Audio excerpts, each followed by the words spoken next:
আমি মনে করি আমির হামজা একটি কারণে এবার এমপি হওয়ার সম্ভাবনা 100% আছে তার, কারণ তার বিরুদ্ধে ষড়যন্ত্র শুরু হয়েছে, সেজন্য এমপি হতে না পারে, ক্ষমতায় যেতে না পারে, কোরআনের রাজনীতি যেন করতে না পারে। আরে কোরআনের পক্ষে যারা থাকে তাদের ইজ্জত বলেন বাড়াইয়া দেয় কে? আমার নবীকে হত্যা করতে চেয়েছিল বেঈমানেরা, এলাকা ছাড়া করতে চেয়েছিল। আমার নবীজি শেষ পর্যন্ত মক্কা বিজয় করেছেন, আমার নবী ক্ষমতায় বসেছেন, কোরআন সুন্নাহ দিয়ে রাষ্ট্র চালাইছেন, ঠিক না ঠিক? যারা হামজার বিরুদ্ধে সহ সারা বাংলাদেশে আলেমদের বিরুদ্ধে ষড়যন্ত্র করতেছে, ইনশাআল্লাহ আগামী দিনে তারাই ক্ষমতায় আসবে। বাংলার মুসলমান বুঝে গেছে নৌকা ধানের শীষ, দুই সাপে রাখেই বিষ। আগামীর দুনিয়া কোরআনের দুনিয়া, আগামীর বাংলাদেশ কোরআনের বাংলাদেশ। কারা কারা কোরআনকে ক্ষমতায় দেখতে চাও? দুহাত তুলে দেখাও মুসলমানেরা।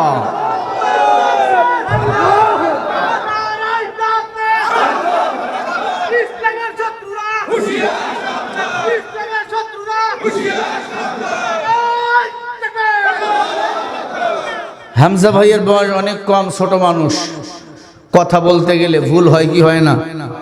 জোরে বলেন। আওয়ামী লীগের বক্তব্যে ভুল নাই, বিএনপির বক্তব্যে ভুল নাই। বিএনপির এক নেতা কয় জিয়াউর রহমান কোরআন শরীফে বিসমিল্লাহ ঢুকাইছে। কত বড় তার সিরা, চিন্তা করেন চেয়ারম্যান সাহেব, বিসমিল্লাহ ঢুকাইছেন আমার আল্লাহ। চিন্তা করেন, চিন্তা করে দেখেন কত তার সিরা রয়েছে পৃথিবীতে। আর এক বেঈমানে কয় খালেদা জিয়া ফাতেমা, জিয়াউর রহমান উমর, হযরত আলী হলো তারেক রহমান। জোরে বলেন নাউজুবিল্লাহ। তোমরা বললে দোষ নাই, আমরা বললে দোষ। পিছনের বক্তব্য সামনে নিয়ে আসছে, আলেমকে ছোট করবে। মানুষ বুঝে গেছে আলেমকে ছোট করতে তোমরা পারবে না। মানুষ এখন আলেমকে কলিজা দিয়ে ভালোবাসে। টের পাও নাই যেদিন সাইদি সাহেবের ফাঁসি রায় হয়েছে, 200-র মতো মানুষ শাহাদাতের মৃত্যুবরণ করেছে। আলহামদুলিল্লাহ।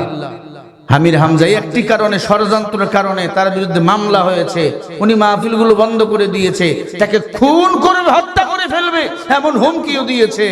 মনে রাখো ইন্নামা ইয়াখশাল্লাহ মিন ইবাদিহিল উলামা।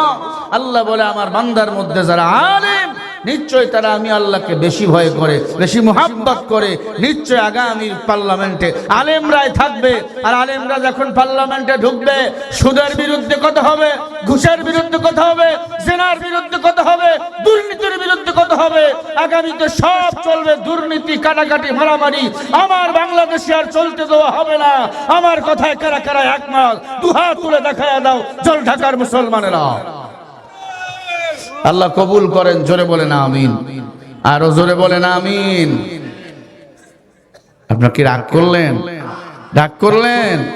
কোরআন আমাদের জীবন ব্যবস্থা। আর রহমান আল্লামাল কোরআন খলাকাল ইনসান আল্লামাহুল বায়ান। আর রহমান বলেন, রহমান কে? আল্লাহ। আল্লামাল কোরআন, কোরআন শিখাইছেন কে? খলাকাল ইনসান, মানুষ বানাইছেন কে? আল্লামাহুল বায়ান, কথা বলার শক্তি, মস্তিষ্ক, মেধা, বিবেক, জ্ঞান দান করছেন কে? কেন আলেমরে গালি দাও? শেখ হাসিনা দিল্লি পালাইছে আলেমদের গালি দিয়া, তোমরা কই পালাইবা? ইঁদুরের গর্ধ পাবা না। ঠিকঠাক কম কেন, আসতে কেন? দালালি আছে নাকি এর ভিতরে? আবার আল্লাহ এদের হেদায়েত দান করেন। বলেন আমিন, আরো জোরে বলেন আমিন। এ মাহফিলে আসতে পেরে, বসতে পেরে আপনারা খুশি না বেজার? সবাই খুশি তো ইনশাআল্লাহ? হাত তুলে দেখান কারা কারা খুশি হয়েছেন।